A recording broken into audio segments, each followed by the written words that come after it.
this is simply who they are. They're bullies. When they have the knockout punch, they knock you out. If they don't, and it turns into a baseball game, they have neglected the baseball side of it for a long time, regardless of whatever bull they offer. They just don't emphasize it at a high enough level. You are what you emphasize. How about this? If I'll buy it that they're emphasizing it, then I'm going to say should fire everyone who's teaching baseball. Hello and welcome to the Pinstripe Post. My name is Ryan Sampson, the host and producer of the show. That's the star of the show, Joel Sherman. Today is Monday, August 25th. The New York Yankees get embarrassed by their rival Boston Red Sox, losing 3 out of 4 over the weekend. And just like Joel predicted last week, it was an important series, and the Yankees fell flat. We're going to discuss that. We're going to discuss Anthony Volpe's benching. We'll discuss Aaron Judge's slumps and him finally throwing the bases over the weekend. But before we get to any of that, as always, ladies and gentlemen, we appreciate you for tuning in here for Pinstripe Post every single week. We love that you're all returning. We love this show. It's a fun show for us to make. And as always, on a Monday, I'm going to talk to my guy Joel and ask him, how you doing, sir? Good. You were ready. I apologize to all the people nice enough to watch. We're going to be out, I think, a little later than normal. I have 2 boys in college, and I had to get one back today. And so got them situated and ready to talk some Yankees now.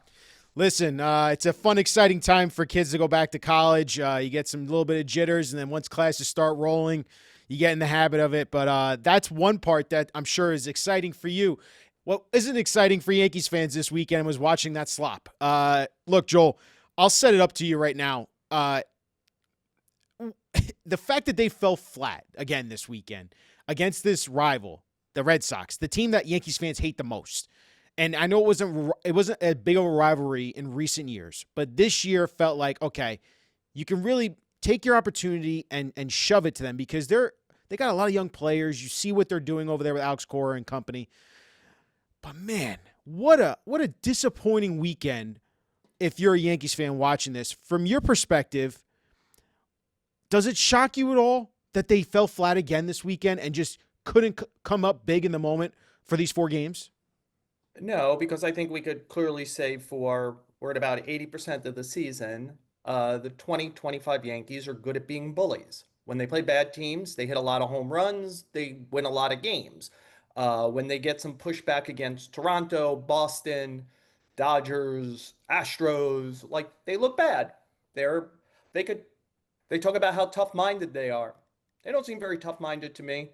Like that just seems like something that teams say about themselves, and we're all supposed to just, yeah, they are tough-minded. Don't see it, don't believe it. We need to see it. When it's when the first inning you play against the Red Sox, when it's clearly so important, is as mistake filled as literally their first inning was to open this series, an important 4-game series. You're not ready to play. You're not mentally ready to play. You're not physically ready to play. The other team is in, rents are expensive in New York. The Red Sox are living rent free in the Yankees' heads. And the Yankees single-handedly are saving the Red Sox season. I believe the Red Sox are 6 games over 500 against them and 5 games over 500 against everyone else. And remember, in mid-June, like it was a strange schedule. The Yankees and Red Sox did not play for the first time until about June 6th or 7th this year. We were well more than 2 months into the season. The Red Sox were, I think, 4 games under 500 when they visited the Yankees. Yankees all but gave them the Heimlich maneuver, CPR, defibrillation, whatever you'd like to say. The team they'd like to see the least kind of like pestering them, they gave life to. That's the Yankees. And look, strange things happen in seasons. There's still 25% or so of a season left. Maybe the Yankees will do something. My suspicion is they have the Nationals and White Sox up now. They'll do what they usually do. They'll kick the crap out of a couple of bad teams. They'll hit a bunch of homers. They'll feel better about themselves. And then, we'll get to Toronto, Detroit, etc. We'll see what that looks like. The American League still isn't great. To watch the Red Sox is also to watch a team that still also makes a lot of mistakes, just not as many as the Yankees. And again, kind of are under the Yankees' skin and know how to kind of get to them. And so the question is, do these Yankees have a stand-up in them? I mean, not through 80% of the season, Ryan. Not against the Red Sox, not against the good teams. I think they're like 3 or 4 games under 500 against teams over 500 this year.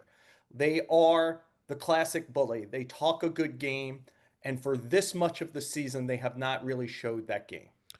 I thought, Joel, you summarized it perfectly over the weekend in your Sports Plus column. If you haven't read it yet, go subscribe to Sports Plus first off, because you're missing out on great content from Joel and John Heyman and many others. But second off, go read his column. And the way you summarized it, the Yankees did a great job at showing how bad they are at the fundamentals of baseball. And like you said, it started Well, off the in the column first game. was very much a tongue-in-cheek column, Yeah. right? There people keep telling us that they can't get down on the Yankees because New York is a tough town, and like already the players are down. And I think Brian Cashman said, "I don't want to be like Randy Macho Man Savage or John Cena giving the finishing move to my own team." So a few things. Number one, it's pretty harsh in every town in the country when teams play badly. Is there more megaphones here? Sure, there's more megaphones here, but it isn't like everyone likes the manager, the players, the GM in other towns. Trust me, everyone's getting fired or replaced in every town. We just happen to be a big town. By the way, Aaron Boone and Brian Cashman make a lot more money because they do it in this big town. That's part of the big boy pants you got to put on and deal with. So I wrote a tongue-in-cheek column saying, I only want to praise them, even though they had just lost their third straight game to Boston and looked terrible doing it. But, rah, rah, let me see if I could find the good in all this. And of course, it was like the Mark Antony speech from Julius Caesar, where he's saying one thing and meaning a completely other thing during it. It's hard to watch the Yankees play and like be see through pinstripe colored glasses. It's not attractive. They don't play a clean, crisp game. They wilt the most when the other team stands up to them. And it was like, I think it was stark on Sunday night. They played a really clean defensive game, and it showed. Like in a day where like they were like maybe one more hit away from that becoming a real game, Yes. and their defense turned a bunch of double plays and played clean. And like Ryan McMahon, who can hit but can really field, played an important game at third base for them. It was cleaner. It felt better with Caballero. I know we're going to get to this with Yep. Caballero Yep. at shortstop. Like they played a clean, intent-filled game, and of course they hit home runs. And when they hit home runs, They win. like Dustin May isn't who he used to be. He was a wounded guy out there. They didn't do this against Crochet. They didn't do this against Bayo. And so, like, this is simply who they are. They're bullies. When they have the knockout punch, they knock you out. If they don't, and it turns into a baseball game, they have neglected the baseball side of it for a long time, regardless of whatever bullshit they offer. They just don't emphasize it at a high enough level. You are what you emphasize. How about this? If I'll buy it that they're emphasizing it, then I'm going to say they should fire everyone who's teaching baseball. Like at this point, like you'd be better off saying we neglect it, right? We neglect it. Like the twisted logic, like again, first game, you're watching this Friday night game against Boston. It's a relatively close game.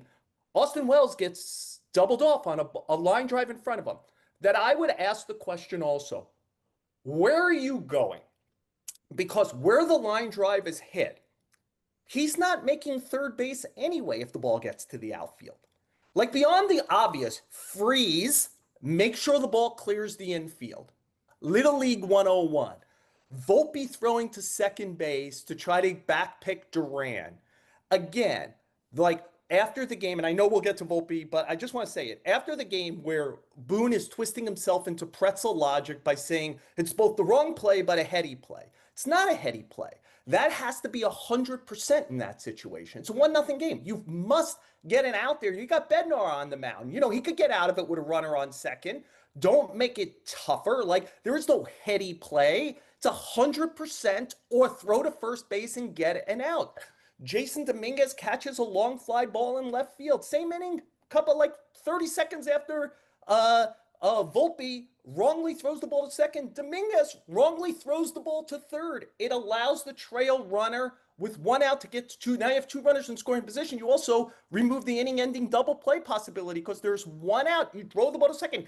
Jason Dominguez has no shot to throw out Jaron Duran at third base. None. 0%. Then I'll hear things like, well, Dominguez, he didn't play a lot in the minors. He's a young player. Bullshit again. That's Little League 101. That isn't like, and again, if it isn't Little League 101 in your minor leagues, and that hasn't been emphasized to your players, fire everybody. Fire everybody. Because those three mistakes in a very short period of time should be showed on endless loop instead of the rah-rah shit that they probably do in their hitters meetings. Keep showing the bad plays to say, this is stuff you can't do if you want to get a parade. You lost a 1-0 game to Boston. What if the Yankees fail to make the playoffs or finish behind Boston and have to play wild card games in Boston by a game? And you're looking at this. I don't know. Like, I just don't know. Like, how do you continue to look at it and not improve it? It just screams about an internal failure. I think it's a great. Sorry for that rant. No, it's a great rant, and you're speaking from where a lot of fans feel the same way about this team. It's an internal thing. It's there. But the funny part is you go, where are you going, Austin Wells, on that one play? But Aaron Boone will tell you it's all right in front of us, though, the rest of this year. They still have the opportunity to turn it around, Joel. We know that. I know how this story's going to end, and we'll get into that in a little bit later. Let's hit on the Anthony Volpe part here, Joel, because he was benched last night. By all reports, he'll be benched again tonight for Jose Caballero to start it short again. Look, there are a lot of questions here about player development, coaching, mentally, where is this player at? Physically, can he handle that position? Why does he go down to one knee a lot on ground balls? Why does he try to make dumb plays, throwing back to second to get back a runner? For you, Joel, bird's eye view, looking at this with Anthony Volpe in the situation, why did it take till August 24th for the Yankees to say, now we'll give you the benching, and now you deserve to sit down after we've seen this, Joel, for not 1, but 2, but 3 years? This kid has regressed and gotten worse offensively and defensively. Yeah, this doesn't feel very different from, I think people have acted like the Volpe thing is different from other things we've seen through the years. But we watched 2 years of Gleyber Torres at shortstop when everyone said, Gleyber Torres is not a shortstop, and they kept saying, no. We have some analytics right here that say he's an above average shortstop or an average shortstop. And we're like, no, come on, man, watch the game. Hey, Gary Sanchez, he's a championship caliber shortstop. Then why do you keep starting Kyle Higashioka in the playoff games? You don't even fucking believe it. You don't believe it. You don't believe it. By the way, you have an all right-hand hitting lineup that is so susceptible to power righty staffs like Houston had. And you kept telling us, no, our righty hitters hit power balls to right center and stuff. It's like, right, against the White Sox in June, you're trying to win a championship. On one side of the ball, you're saying, hey, this is Adam Ottavino's lane because he's going to face these 4 right-hand hitters. And then you create a 9-man lane for multiple years. Like, one side of the ball, you're telling us one thing. The other side of the ball, you're telling us something completely different. All of a sudden, they got religion these last few years, and they're very left-handed again like they were historically. Like, this is not a new story with Volpe. You know what else isn't a new story? That a player who started out good has regressed.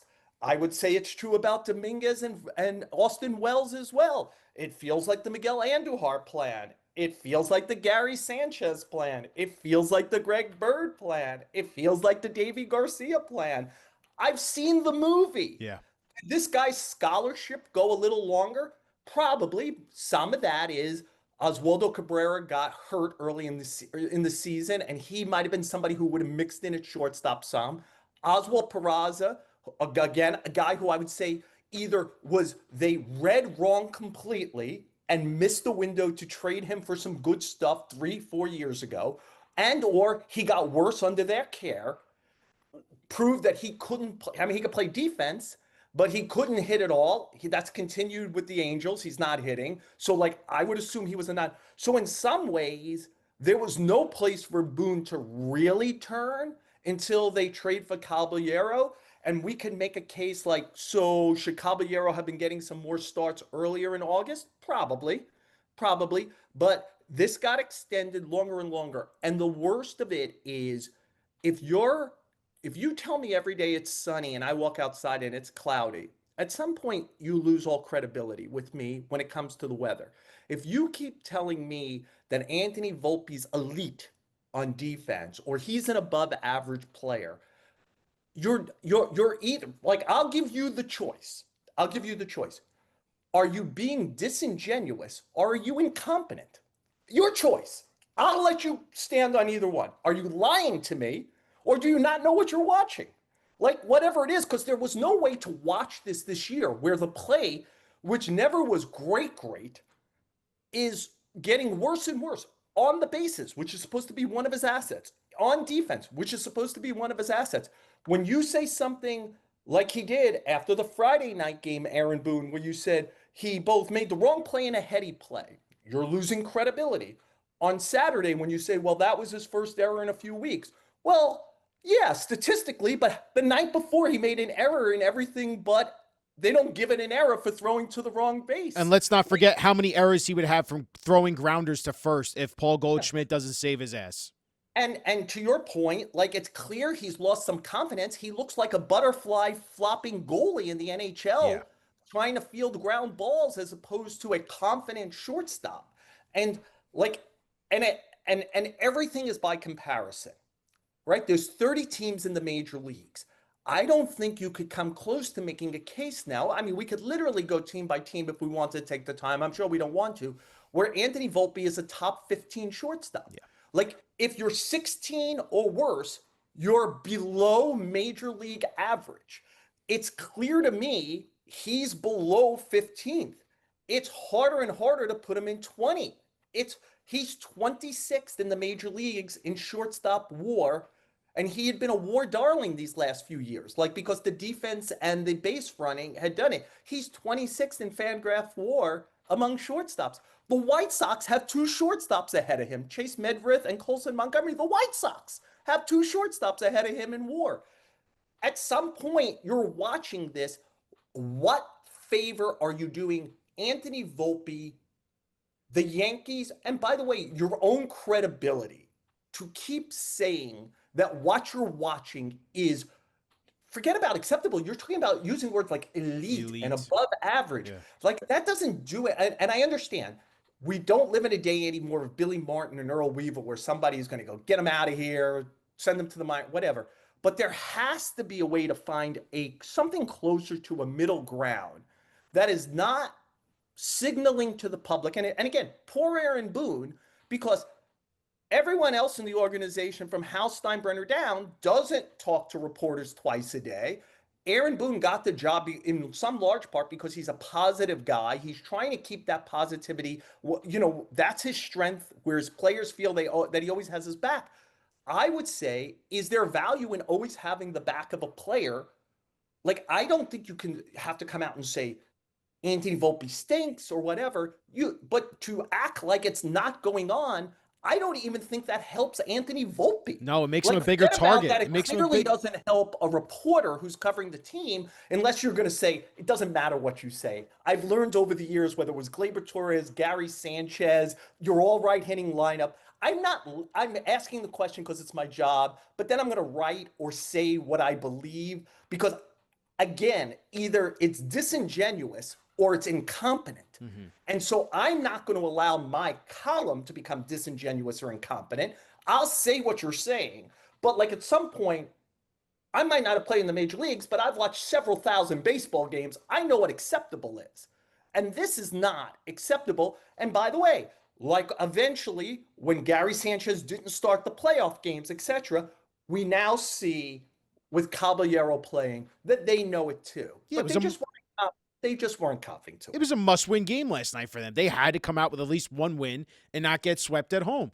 But he's doing more damage, Aaron Boone, in this stark defense and calling of him an elite player. He makes him a bigger target for fans because I know what you're saying, Joel. It's incompetence or it's ignorance, right? He's either lying to your face or he's just too dumb to tell you the truth. he's Or it's making disingenuous. It's no, I don't want to say that. It could be that he's very shrewd, coy, thinking this is the right thing to do, and he's going to say up is down because maybe a large percentage of the group of people who cover the team is going to go, well, the manager said up is down, so I'm going to say up is down. I think there's enough of us who are going to go, no, up is not down. Up is up, down is down. That guy is not a good baseball player right now. Has he been a good player at times during these 3 years? Yes. Might he be a good player in the future? Yes. But from late March to today, he didn't start great, and he has gotten steadily worse. He has, over the last 3 years, been combined the worst hitter in the major leagues.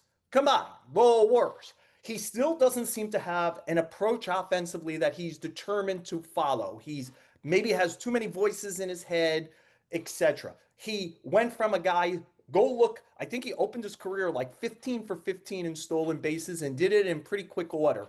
Where did that guy go? Well, the league caught up with the hop hop momentum thing. He doesn't have a second trick, and now that's not an asset. He won a fake gold glove as a rookie. He wasn't the best defensive shortstop in the league, but he was far better than this guy we've watched this year. And to do like, again, there was a moment I was at a game where Boone goes, well, yeah, like there's a few more errors this year, but official scoring is different. Dude, everything is scored a hit now. For you to lead the league in errors, like he should probably have 30 errors. Nobody calls an error an error. We treat everything like a freaking participation trophy now. We don't give errors to players. This is the major leagues. You've got to like just fold on the most routine play to get an error now. And to lead the league, that's a lot. It's again, I think he's doing more damage than anything else to Anthony Volpe and the Stark defense. And his own credibility. His own credibility. Like, but I don't think, I think Boone, like you said, though, you said before, he's that shield. He's trying to be that shield. And there's that balance. But he does it too much to an extent of how much he shields Anthony Volpe because the questions are going to come no matter what. Whenever he struggles, the questions are going to come. And he has to put up the shield. But the defense of him going, no, he's elite. No, he's a very good defensive player. There's a very good player there. That is lying to us as fans and to you as reporters. I don't think that's lying. I think that there is potentially a very good, I'll say this. I think there's potentially a good to maybe slightly above average player there. There have been moments where you see the ball of skill. And again, I encourage fans. It's easy to do. You could do it on Fangraphs. You could do it on Baseball Reference. Go do like the first 475 games of Dansby Swanson's career against the first 475 games of Anthony Volpe's career. Volpe's at about 475. Like, people look at Swanson now and go, well, he was never the defender. Swanson led the major leagues in errors in his second year, like at shortstop. He struck out a ton. He had a low batting average. He did terrible with runners in scoring position, etc. And eventually he ended up with a $177 million 6-year contract, and he was the shortstop on a championship team. And so, like, I never, like for 3+ years, Trevor Story was terrible. Now he's one of the best players in baseball. By the way, since he saw the Yankees on June 7th, he woke up, and the Yankees personally have woken up Trevor Story as well. And like Trevor Story, Javier Baez was an all-star this year after 3 terrible years. There is talent in Anthony Volpe.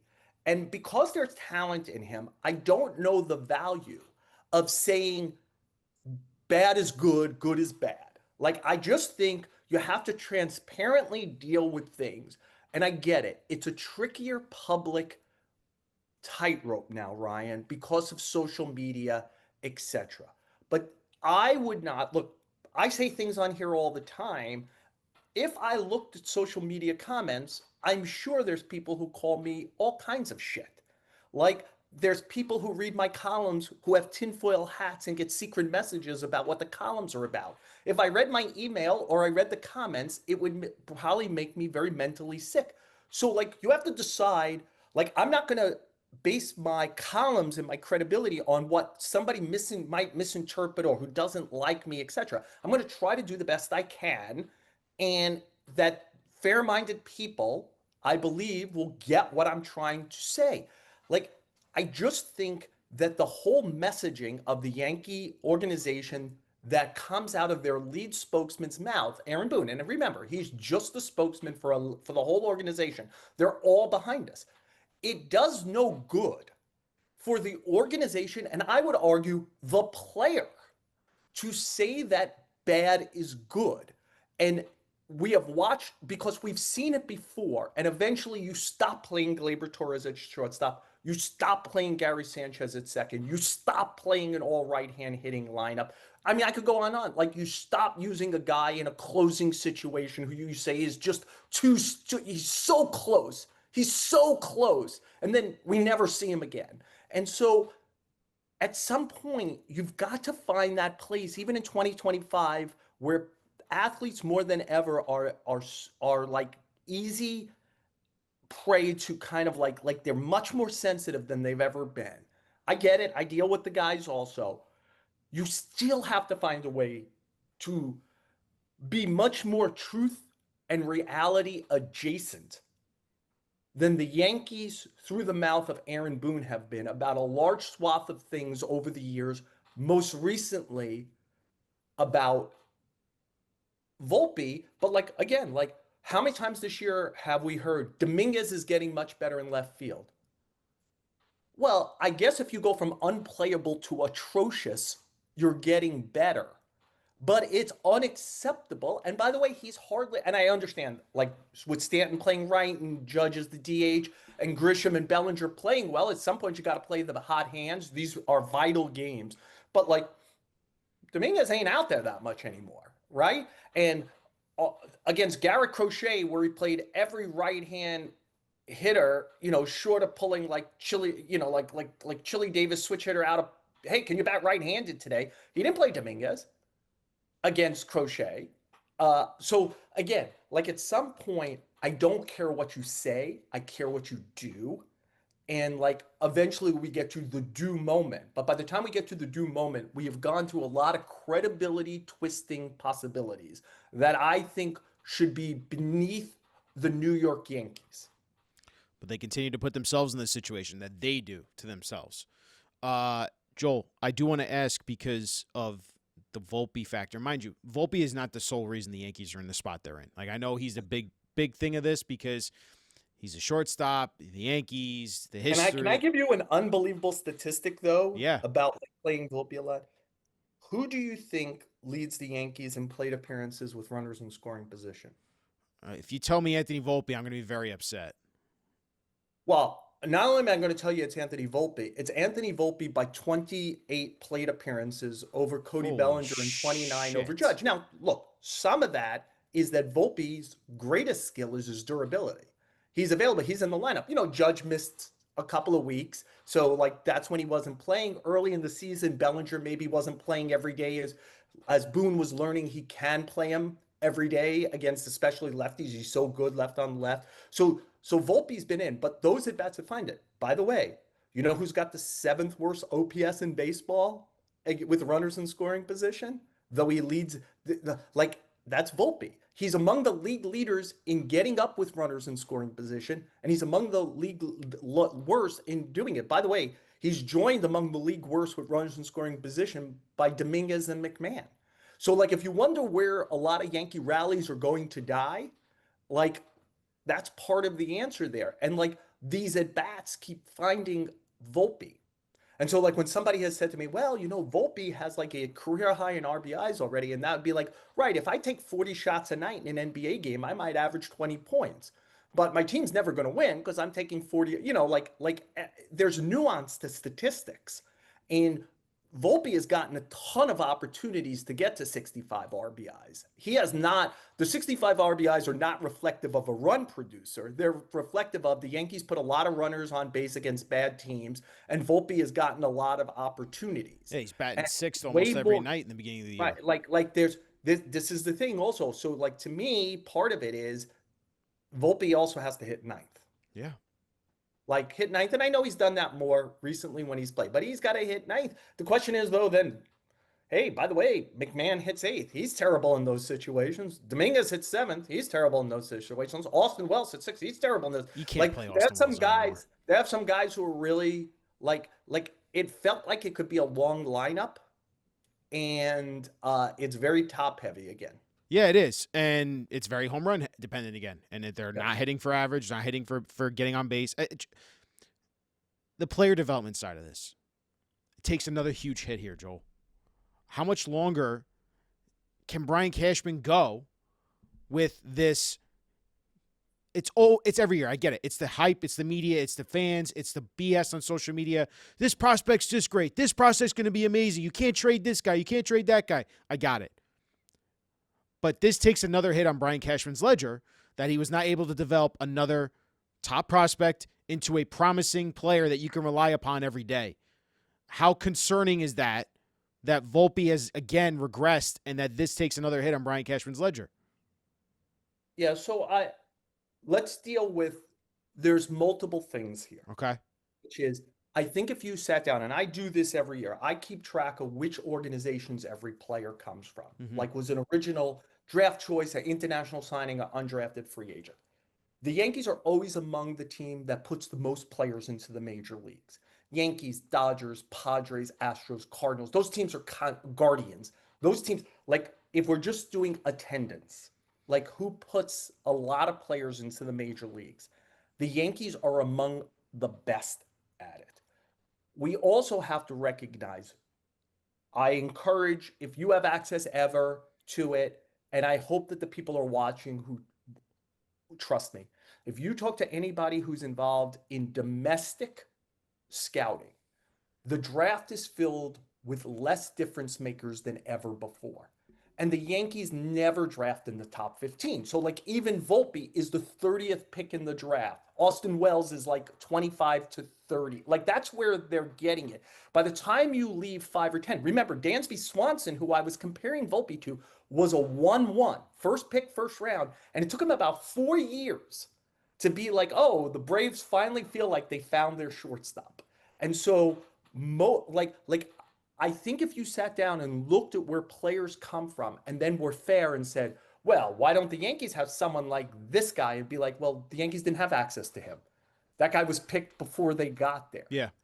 Okay, so there needs to be a fairness, which is the Yankees get a lot of guys through, and the Yankees, like, actually, guys like Wells and Volpe and Trace Sweeney and Ben Rice, etc., are success stories. I would point out that Luis Gil, who was originally a Twin, but the Yankees got him when he was still in the Dominican Summer League, so they developed him.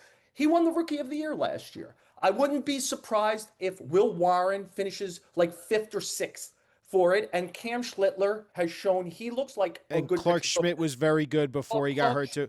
The pitching has been good. The pitching's been good. Pitching development has been good. And just, Ryan, I encourage strongly, like, do this, and let's talk about it next week. Okay. Will you get to 50 position players in the whole sport that you think have been good for 3 straight years?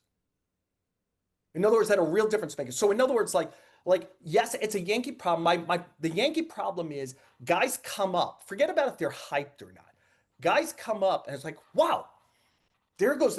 Look at Austin Wells, or wow, look at Miguel Andujar, or look at Greg Bird, or look at Gary Sanchez, yeah. or look at Jason Dominguez, homering first at bat against Verlander in 4 in a week, and then he need, like, they're a house on fire, and then they are never that player again unless they're Aaron Judge. Judge is the only one who's really in the last 25 years held it. That would be something that would bother me if I were the Yankees. Why are is it just that sometimes guys are good and they're bad? But I'm telling you, Ryan, like, position player in the sport, there's not a lot of great consistent players. It's why the ones who are so great, and so many of those who are not, say, Dominican, Venezuelan, Japan, where you can sign a guy, but you have to draft them. The Yankees don't have access in the draft. I hear you. Like a lot of these guys. So I think that there is a story there, but it might not be the story that the average fan believes the story is. Okay. Because it's just like position domestic players, we are not doing a good job in this country. And the Yankees never, like, the first time the Yankees have a chance at Bryce Harper, first pick in the draft, Alex Bregman, second pick in the draft, etc., Carlos Correa, first pick in the draft, is when they become free agents, which is 6-7 years into their major league career. So, like, if you eliminate that group of guys and then say, what is the pool of players who play consistently well? It's why the Yankees really have to hit it in free agency, because they don't have access to a lot of the players. Now, the flip side is you could argue that the Red Sox won a couple of championships because they found Mookie Betts in the 5th round and the Yankees didn't. Uh, Roman Anthony is what? A 4th round draft choice? Yep. I think. I'm not positive. I think it is. Like, so every once in a while, and maybe the Yankees have done that with Ben Rice, who was what, an 11th or 12th round draft choice, and maybe is going to be a consistent 30 homer guy now moving forward who might be able to catch, which would make it even more valuable. But like you do every once in a while, you got to get a domestic position guy right outside of the top, whatever. And I would say in general, though it doesn't look great right now, like go look at say the 10 picks around Austin Wells or the 10 picks around like getting a guy to the major leagues as a position player outside of the top 15 picks. Yeah. And having any level of consistency. It doesn't happen as often as I think fans believe it happens. I hear you, but also at the same time, you've just named all those players that, like you said, rapidly got worse after they got into the majors. That is an issue. They have to do a deep dive. Why are all their baseball IQs very low? So because, again, I think you are what you emphasize. That's part on player development, though, is it not? Every minor league player, Ryan, only wants one thing: the steady rise to the major leagues. How do I get from A to AA? How do I get from AA to AAA? How do I get from AAA to the majors? I don't think it's all that different than when you say to a teacher, they're teaching you something in a class and you go, is that going to be on the final? And your teacher goes, no. It's out of your head. It's not going to be on the final because the way I get my GPA up, I need to have a good final. I don't want to waste my bandwidth on what's not on the final. Like if I'm an academic, I am, or a really smart guy and I want to know, but like part of what I'm doing is gaming the system. I want to graduate with a good GPA, get a good job, etc. In the Yankee minor league, they're graded every day on how they hit the ball. Like exit velocity, launch angle. They get a report card literally on it every day. Do they get a report card on how they play baseball every day? Now, I'm not just talking about the Yankees. This is epidemic in the sport. I watch a lot of baseball. I watch a lot of really bad baseball every day. The Yankees are not alone in this. The thing is that the Yankees are the Yankees and they need to rise above it. And I just think if I ran the Yankee system, I would put, if they don't have it, I would put a video guy at every level. If I ran any of the 30 teams minor leagues, among the other things, do I think it's important to hit the ball hard and learn how to do that? Sure. If you have the right swing, do I think it's important to learn how to launch it to the pull side? I do. I do. The teams that are the top 6 in homers and 9 of the top 10 are in playoff position. Only 1 in the bottom 12, home run wise, the Padres are in playoff position. You must hit home runs in the major leagues to be good. You must. So I am not here to throw that out. You must do this well. But at some point, you stop playing bad teams where you build up home run accumulation and you start to play teams as good as you. And often those games are 3-2, 4-3, 5-4. And who plays baseball the best really matters. And by the way, I would do this in the major leagues also. There should be, as part of those meetings every day, I would go, here's 3 plays I really loved from yesterday, and here's 3 plays I really hated from yesterday. I would try to always make it about our team. But if it's like I think I used this example a few weeks ago. There was a player on the Giants who got fooled at second base because he didn't know the infield fly rule. I bet you he's not the only player in the major leagues who doesn't know the infield fly rule. I'm going to make sure everyone in my room, we're going to go over that. I'm going to show that film, and I'm going to go around the room and go, what is the infield fly rule? You're in the major leagues. You think the Yankees have 13 position players and probably 3 or 4 on the injured list that are there. If I went around to say 17 guys and said, give me the 2 sentences on what the infield fly rule are, you think I'd go 17 for 17? No chance. No chance. So it's my job, if I'm in charge, to make sure they know it. I don't care if I have to show that film clip every day. It's my job when you don't freeze, like at some point I'm going to take it personal. You don't freeze on a line drive in front of you. I'm going to show it every day. where this is how you get promoted. I'm going to show it to our A players. If you screw this up, I can't send you to double A just because you hit the ball hard. I can't send you to triple A. I can't promote you to the majors. This has got to be part of it. This is the wrong throw from left field. It's a 1-0 game in the 9th inning. We still got one more crack as the home team. There's a very fast runner on third. You have at best an average major league arm at left. You're flat-footed in left field. Where does the ball go?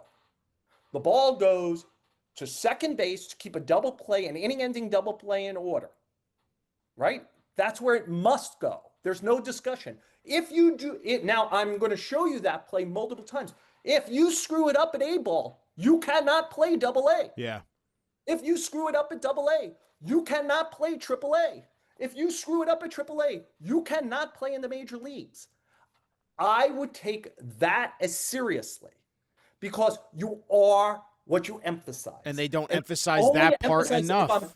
If I'm checking boxes, hey, did we go over this? We went over this. Yeah, in spring training, we said throw to second base. In spring training, we said freeze.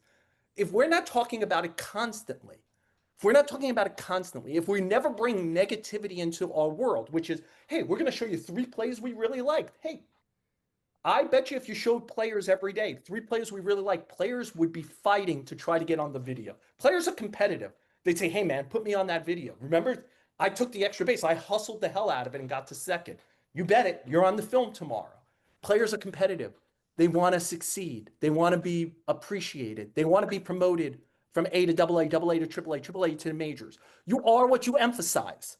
If you emphasize hitting the ball hard and spinning it hard and throwing it hard, and that's the way you graduate, and that alone is how you graduate, then that is the kind of player you will get in the major leagues. And if you, in the major leagues, do not use your film review to go over things that are wrong and say, not just can't happen in a press conference, because that's an easy throwaway line now by the manager to say, can't happen, next question. It can't happen. It's how you end up going back to AAA. We are going to judge you by everything, not just if you hit the ball hard. It's Sorry, just that was another rant. no. It bothers me. And by the way, it is not Yankee exclusive. I'm blessed. I have the package. One of the things I love is afternoon baseball when I have nothing, like when I'm doing like work or something, I leave it on. I watch a lot of outside New York games. This is not a Yankee only problem, but it is a Yankee problem, and it probably cost them the World Series last year. Not probably, it did. It cost them the World Series. Well, at least cost them the chance to be much more competitive than losing a World Series 4-1. Right. So right? Like they're in the World Series. It's a competitive World Series if they play clean. They didn't. And that has not crystallized their thinking on whatever they're teaching because it's still not acceptable. It's the arrogance of the Yankees and how they think about this. Like, we will be better than anyone else at hitting the ball hard, throwing the ball harder, spinning it harder. We'll be the best at that. But then we forget about the key aspects. But they forget about the key aspects that you just highlighted, right? Like they're not emphasizing baseball anymore, Joel. And that's where it reflects on the player development. And we see these guys come up to the pros and they're getting worse. Like Austin Wells having mental errors on running the bases twice now in the last 3 weeks. That's an issue. That's a problem. I agree. But I'll say what I think I don't know that I love the word arrogance, but let me use it. I think the arrogance is that there are people who have parsed the best way to win the most games in 162. And the best way to win the most games, again, 9 of the top 10 home run hitting teams in the majors are in playoff position. That includes the Yankees who lead, right? 11 of the 12 who are at the bottom are not in playoff position. So if I was counting cards and making this unemotional casino baseball, what I would do is I would emphasize home runs. Now, what that does, I don't think it's arrogance. I think it's lack of feel. Because I have a wing of and a very important wing I am not anti-analytics. It is a vital, probably the in 2025 most vital wing of your baseball operations is modernity, sports science, etc. Like AI is going to become a big part of the sport. You better figure out, be ahead of other people to figure out how to employ it in your sport. Like I'm all for it. Pump money into it, have manpower. But they can't be the only voice, or they can't win every jump ball. And though, because they're going to see the world like a hammer sees the world as nails, Mm-hmm. right? Like everything is a nail if you're a hammer. An analytic group is going to look at 162 games and say, if we play this way with this group of players, we'll win 90 to 95 games. And they will not care what it looks like when you lose the 60 to 70 games. They don't care. They don't care about it. But that they're paid not to care. Correct. You better have another influential wing of your baseball operations, and then the person at the very top, Hal Steinbrenner and Brian Cashman, who are open to that there is more going on than, and how you lose the games do begin to affect the soul of your team. Soul of the I fans too, think man. We got our asses kicked by the Red Sox 3 out of I, 4. I get it, but I'm saying the soul of your team, like to me, the Yankees, if you wait around for homers and walks, which is the Yankee philosophy, Which is horrible it is a baseball. passive way to play the game. It's It is ugly. passive. And passivity begins to get into your at bats. It begins to get into your fielding. It begins to get in your thought Yeah, process. your mentality. Whereas opposed to the culture of our team is we're sharp. We're sharp. We're going to hit a lot of homers, but we are not sitting around and waiting for them.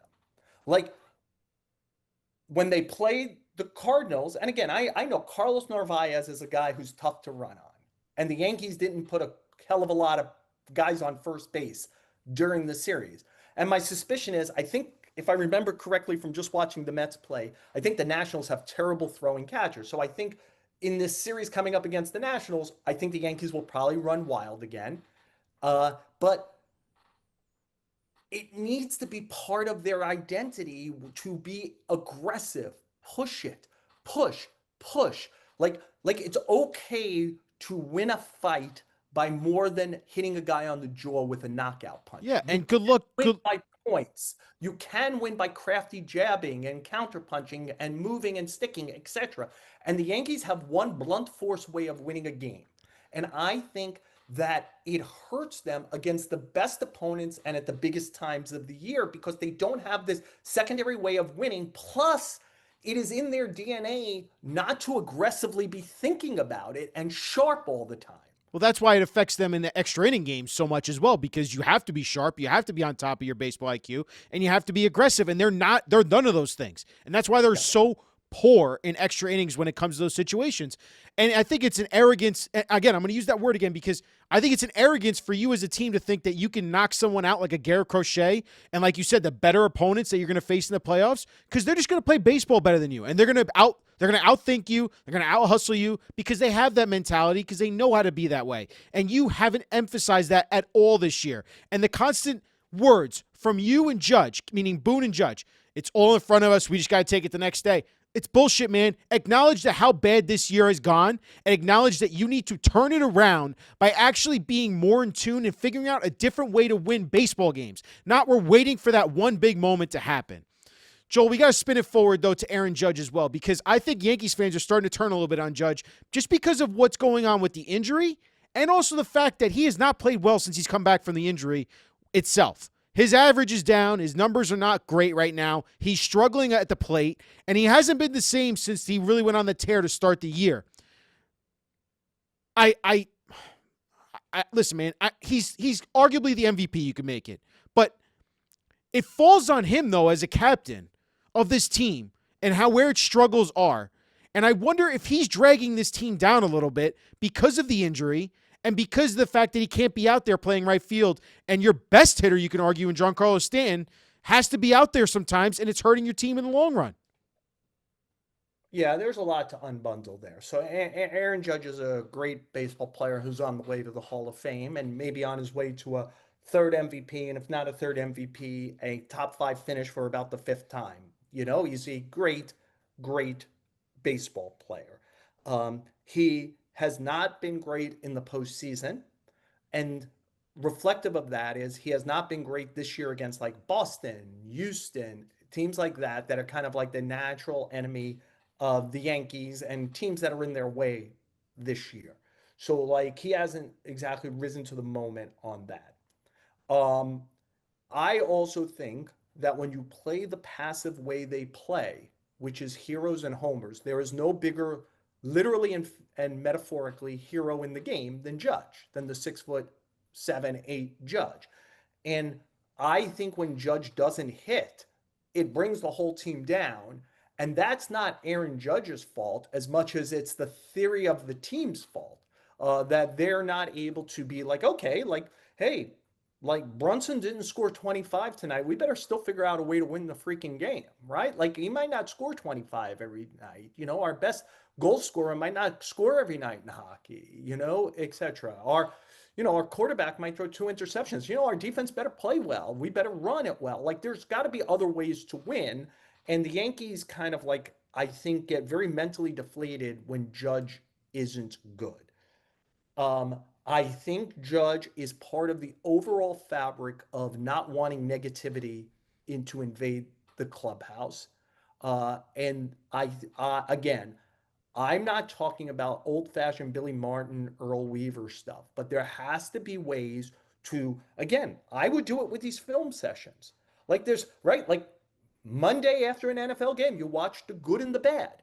NBA games after the game, you do a film session. It's the good and the bad. Like you must show the Yankees the bad of what's happened this year and talk about it transparently and talk about what are the ramifications for continuing to make mistakes like these, which, by the way, again, cost you a real shot at a World Series. The final one is the injury thing and discussing it really bothers me. So I hope, again, that fans believe this at 100%. It is 100% true. I didn't grow up a Yankee fan. I am not a Yankee fan today. I don't care, right? And ultimately, I don't care if Aaron Judge ever plays right field again. But I assume, especially baseball fans in general, but very specifically Yankee fans, do care if and when he's going to play right field again. And it's my job, since they're not letting a million people in to the clubhouse, they're letting people with credentials in to ask a question that Yankee fans would like answered.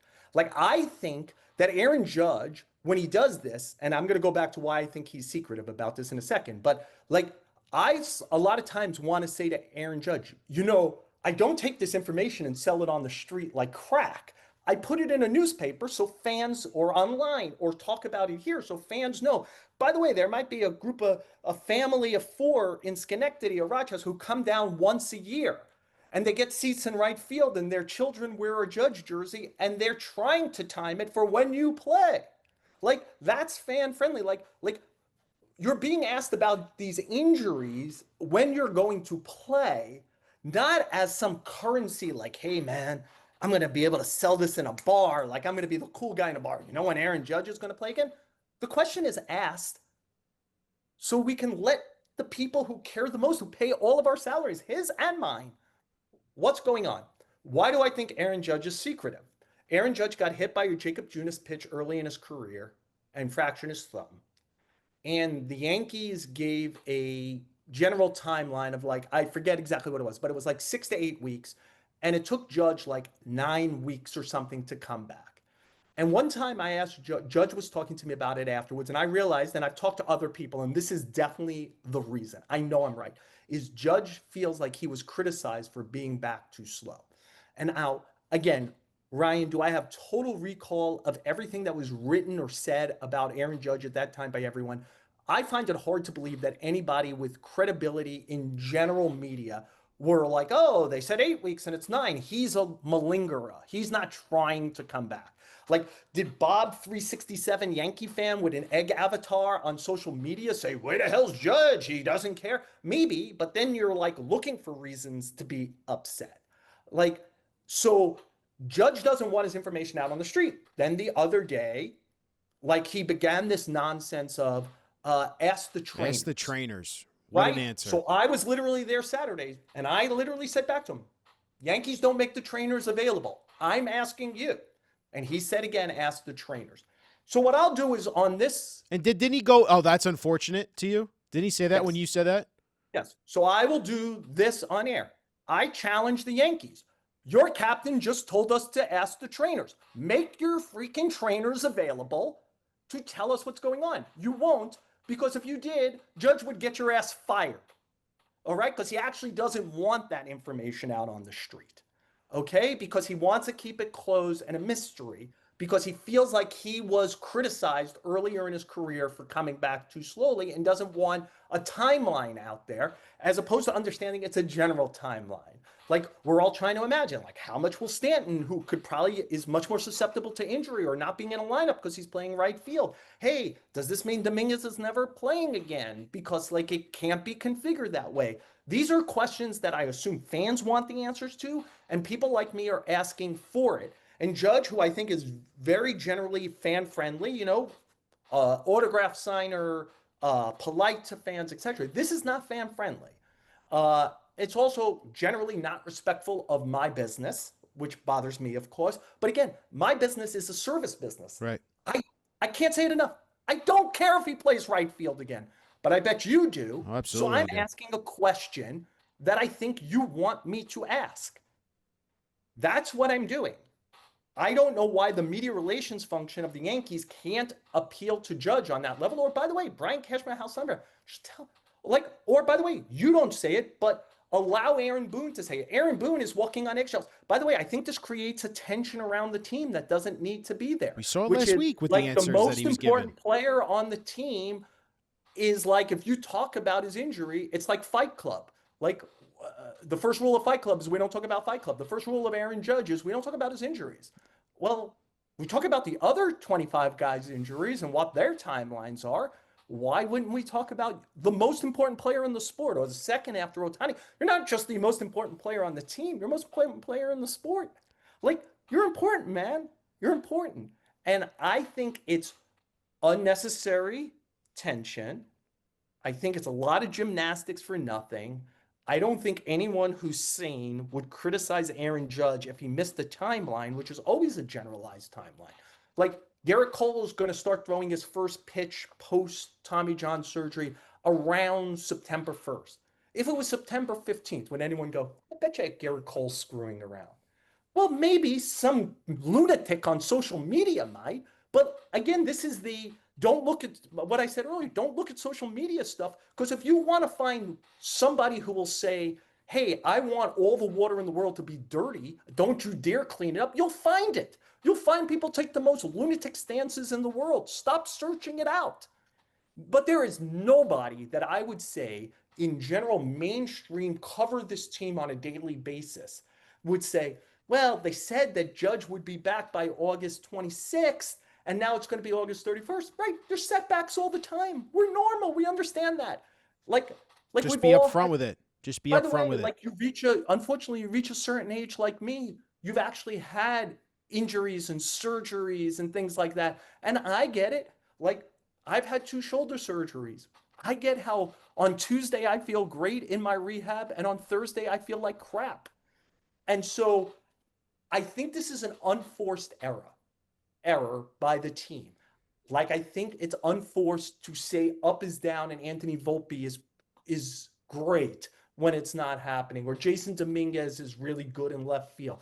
Like there's a lot of errors you'll make during the season. Unforced errors could be avoided.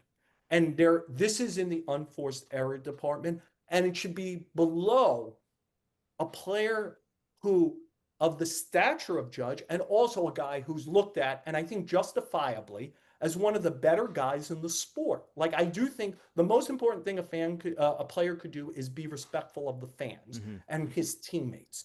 And I think Judge is both of those things, but not here because his team is Boone, etc., are feeling the tension of this, and the fans are not being serviced by knowing when he'll play again. And that should be below somebody who gets this right 98% of the time. Yeah. Long term, Are you concerned about Judge's slump right now and how he's not hitting well? And No, that, because like I'll say this, Ryan, is like last year, the first like 3 or 4 weeks of the season looked like it was going to be a bad season, and he performed better over the whole season than he did when he hit 62 homers, and he won the MVP because of it. So look, there'll probably be I think one of the unanswerable questions is because there's never been anyone like Judge ever to play baseball, really, is how does a 6'8" player age? Uh, he's 32, 33 now. At some point, something is going to slow down. It sure didn't look that way for about 70 games this year. Looked like he was as good as ever. I'm assuming his timing is off, and there'll be a moment very soon where he gets it back together and he has one of those, like, 10 homers in 20 game stretches, and he's back into the top of the MVP, etc. Because I still think he's a great player. But there is an unknown, and this is something, you know, Ryan, I'm reminded of early in the season, and I think you looked at me with real uh like I was crazy when he was hitting 400-ish. I said, he'll probably end up hitting 330, maybe 340. And I think you thought I was crazy. And I was like, well, just nobody in the major leagues hits this much yeah. anymore.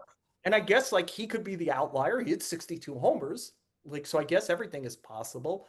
So I think that this is probably a large part of regression to the mean. And he's probably going to hit 315 because he's a 315 hitter. And this is part of whatever that is, to get to 315. And so he missed 10 days or so. So instead of 54 homers, he'll hit 48 homers or whatever, because of it.